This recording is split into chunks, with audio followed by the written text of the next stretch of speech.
ഒക്കെ clearance sir. ഒരു ഈച്ച പോലും റോഡിലില്ല. പോസ്റ്റ് ഓഫീസ് ജംഗ്ഷൻ മുതൽ ആതിര ബാർ വരെ ക്ലീൻ. ഓവർ. ഹലോ, സിസേറിയനോ?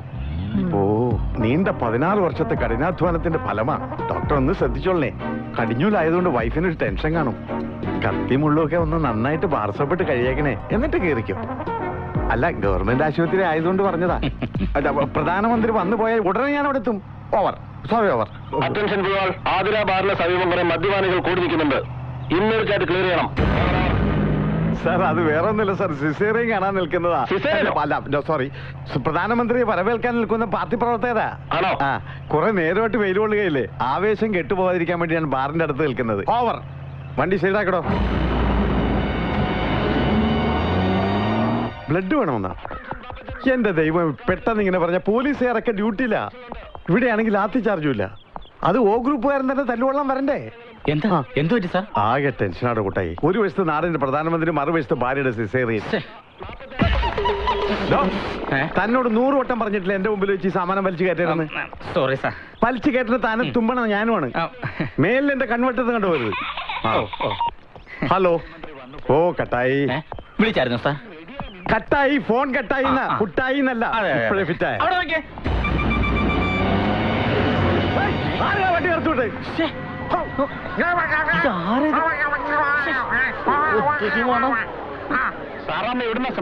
സാറാമ്മയിലാണ് നിന്റെ അമ്മായിയമ്മ. ഞാൻ CI പൊതുവാളാണ് സംസാരിക്കുന്നത്. ആ ലോറിയിൽ നിന്ന് മണങ്കാരൻ മൂക്ക് കൊത്തിയതാണ്. നീ വേഗം ബ്ലോക്ക് ചെയ്യ്. വണ്ടിയിലേക്ക് കയറോ. പ്രധാനമന്ത്രിക്ക്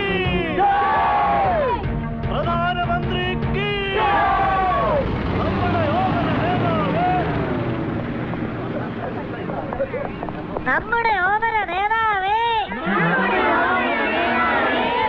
നയിച്ചാളൂ. കുറ്റിക്കാട്ട് അമ്മയാണ് സത്യം. ഞാൻ അവളോട് പറഞ്ഞെന്ന് പറഞ്ഞാൽ പ്രസവിക്കേണ്ടെന്ന്.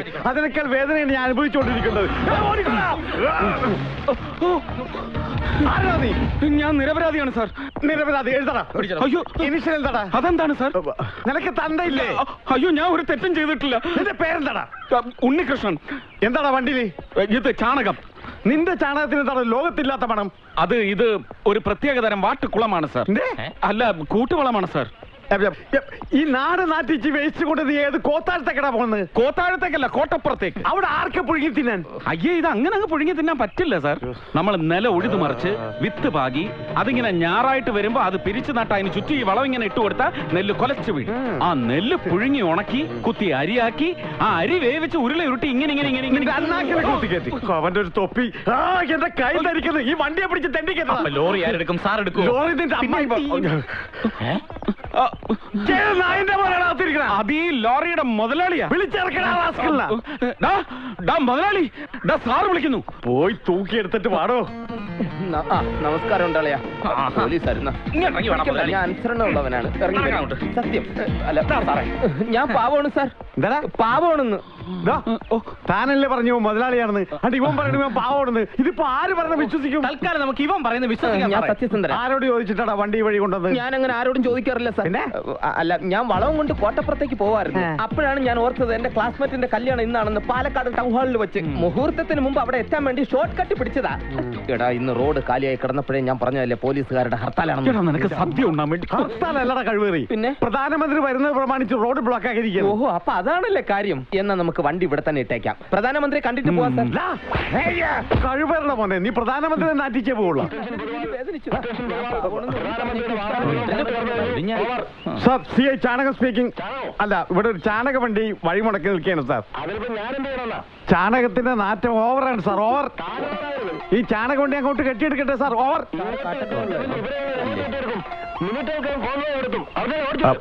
എന്തായാലും ഒരു ഉപകാരം ചെയ്യണം സാർ. മന്ത്രിയുടെ കാറിന്റെ 2 ഗ്ലാസ് കയറ്റി വെക്കാൻ പറയണം സാർ. അല്ലെങ്കിൽ മൂക്കിലേക്ക് 2 പഞ്ഞി കഷ്ണം കുത്തി കയറ്റി വെക്കാൻ പറയണം സാർ. ഓവർ. സാർ പറഞ്ഞത് കേട്ടില്ല, എടുത്ത് മാറ്റണം. ഹലോ, സീസറിന്റെ ബ്രാൻഡ് അല്ല. എന്ത് സിസേറിയൻ? ഫോൺ വെക്കടാ തേണ്ടി. എടാ, പറഞ്ഞത് കേട്ടില്ലേ? കേട്ട് സാർ. എന്ത് സിസേറിയൻ കഴിഞ്ഞെന്ന്? സിസേറിയന്റെ അമ്മായി വണ്ടി എടുത്ത് മാറ്റണം സാർ. വണ്ടി നിന്നാ പിന്നെ തള്ളണം. എന്റെ പറശ്ശിനിക്കട മുത്തപ്പ, എന്റെ ജോലി പോയിന്നാ തോന്നുന്നത്. ഒന്ന് സഹായിക്കണോ? വേഗം വേണം വേഗം വേണം തള്ളിക്കോ തള്ളിക്കോ കൈ കൊണ്ട് തള്ളടാ. കയ്യിലൊരു മുറിവുണ്ട്, അത് സെപ്റ്റിക് ആവണ്ടെന്ന് കരുതി തളിക്കോ. ഡെറ്റോള് മേടിച്ച് കുളിക്കാം.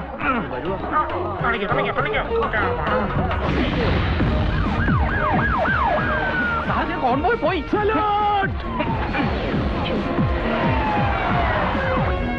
ഭാഗ്യത്തിന് നിക്കണുണ്ട്. എടാ നിനക്കറിയോ, ഇന്ന് കല്യാണ പന്തലിൽ പെണ്ണുങ്ങളുടെ ഇടയിൽ വെച്ച് കല്യാണ പയ്യന്റെ പേര് വിളിച്ചു. എന്ത് ഐശ്വര്യമുള്ള പേര്, ഉൽപ്പലാക്ഷ പുണ്ടരീകാക്ഷ മാർക്കണ്ടേയാന്ന്. എന്റെ അച്ഛന് ഈ പേരെ കിട്ടിയോളാടെ എനിക്കിടായി. ചുമ്മാതല്ല അയാളെ നാട്ടുകാരെ വളങ്കടി മാധവാന്ന് വിളിക്കുന്നത്. എടാ ഉൽപ്പലാഷൻ പുണ്ടരീകാശൻ എന്നൊക്കെ പറഞ്ഞ സാക്ഷാൽ മഹാവിഷ്ണുവിന്റെ പേരാ. പിന്നെ മാർക്കണ്ഡേയൻ എന്ന് പറയുന്നത് ഏതോ വലിയ മുനിയുടെ പേരാ. എടാ എവിടൊക്കെയോ ഭജന ഇരുന്നിട്ടാ നീ ഉണ്ടായത്. അപ്പൊ നേർന്നു കാണും നിന്റെ അച്ഛൻ നിനക്ക് വേണ്ടി ഈ പേര്.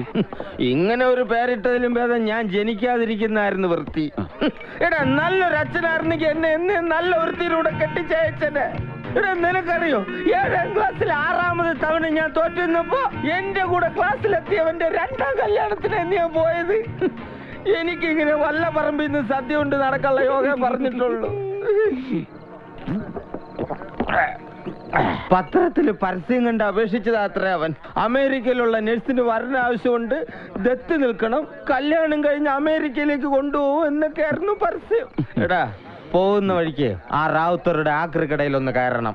പുതിയത് നോക്കി ഒരു 4-5 കിലോ പഴയ പത്രം എനിക്ക് വാങ്ങണം. ഏതെങ്കിലും ഒരു പത്രത്തിൽ ഏതെങ്കിലും ഒരു പരസ്യം എനിക്ക് വേണ്ടി കാത്തിരിക്കുന്നില്ല എന്നാര് കണ്ടു. എന്റെ വീട്ടിൽ പിന്നെ പത്രം പരത്തുന്ന ഏർപ്പാടില്ലല്ലോ. ടി വി ആണെങ്കിൽ എങ്ങനെ ഇരിക്കുന്നെന്ന് പോലും കണ്ടിട്ടില്ല. മതി വാ, ഷാപ്പ് പൂട്ടാറായി. 190. ചേട്ടന്റെ പേരെന്താ? ശിശുപാലൻ. കണ്ട കൽക്കരിന്ന് കുഴിച്ചെടുത്ത പോലുണ്ട്. അവന്റെ പേരോ ശിശുപാലൻ. അവന്റെ തന്തേടാ തന്ത. നീ ഞാൻ കൈ കഴുകിയിട്ട് വണ്ടി എടുക്കാം, നീ കയറ്. എക്സ്ക്യൂസ് മീ, അനിയനിങ്ങ് വന്നേ. അനിയന്റെ പേരെന്താ? ആറുമുഖം. ഒറ്റ ഇടിയ വെച്ചേരും. എടാ ഒരു മുഖം തേച്ചുണ്ടോടാ എനക്ക്? അറുമുഖം. പ്രിയപ്പെട്ട അണ്ണിക്കുട്ടിക്ക്, റാണിക്കുട്ടിക്ക്, ഇതാ ഞാൻ BA-ക്ക് പോവാത്തത്. വൈവാഹിക പങ്ക്തിയിലെ പരസ്യം കണ്ടു. കുട്ടിക്ക് ഒരു കാലില്ലാത്തത് എനിക്കൊരു പ്രശ്നമേ അല്ല. മറ്റേ കാലുണ്ടല്ലോ, എനിക്കൊരു പരാതിയുമില്ല. മതി, ഇതിലവള് വീഴും. രാവിലെ തന്നെ കവിത എഴുതി തുടങ്ങിയോ? ഓ പരിഹാസം മനസ്സിലായി. പുറനിറഞ്ഞു നിൽക്കുന്ന ഒരു മകന്റെ വീർപ്പ് മുട്ടലുകൾ മനസ്സിലാക്കാത്ത തള്ള തന്നെ പരിഹസിക്കണം. നീ പൊരനിറഞ്ഞു നിൽക്കുന്ന ഞങ്ങളുടെ ആരുടെയും കുറ്റം കൊണ്ടൊന്നും പിന്നെ എന്റെ കുഴപ്പം കണ്ട. ജാതക പ്രകാരം 20ാമത്തെ വയസ്സിൽ നിനക്കൊരു മംഗല്യോഗം ഉണ്ടായിരുന്നു. അന്ന് ഏതായാലും നടന്നില്ല. ഇനി 41 കഴിയണം. അതിനു മുമ്പ് നടന്ന അച്ഛനും കേടാ. നടന്നില്ലെങ്കിൽ എനിക്കാ കേട്. തള്ളയായിപ്പോ ഇല്ലെങ്കിൽ എല്ലാം ഞാൻ ക്ലിയർ ആക്കിയെന്നെ.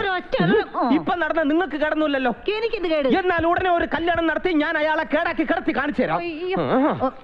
പിന്നെ പറമ്പി പണിക്കാരെത്തി. പേന മാറ്റി വെച്ച് പോയി തൂമ്പ എടുക്ക എന്റെ മോനെ. നിന്റെ ഈ പോട്ടടിയെങ്കിലും ഒന്ന് നന്നാവട്ടെ. അല്ല, അപ്പുറത്തെ തള്ളയുടെ ഹസ്ബൻഡ് മിസ്റ്റർ വളങ്കടി മാധവന്റെ ഒച്ചയൊന്നും കേൾക്കാനില്ലല്ലോ. ആ ഫ്ലാറ്റുകാരൊന്ന് ഒടുക്കത്തെ ചർച്ചയ്ക്ക് വരുമെന്ന് പറഞ്ഞു. അവരെങ്ങാനും തൂക്കിയെടുത്തോണ്ട് പോയാ?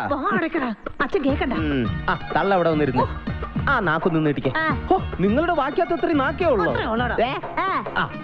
നിങ്ങളെ കൊണ്ട് ഇങ്ങനെയെങ്കിലും ഒരു പ്രയോജനം ഉണ്ടാവട്ടെ. ഓ സ്റ്റാമ്പിന്റെ വശം പോയി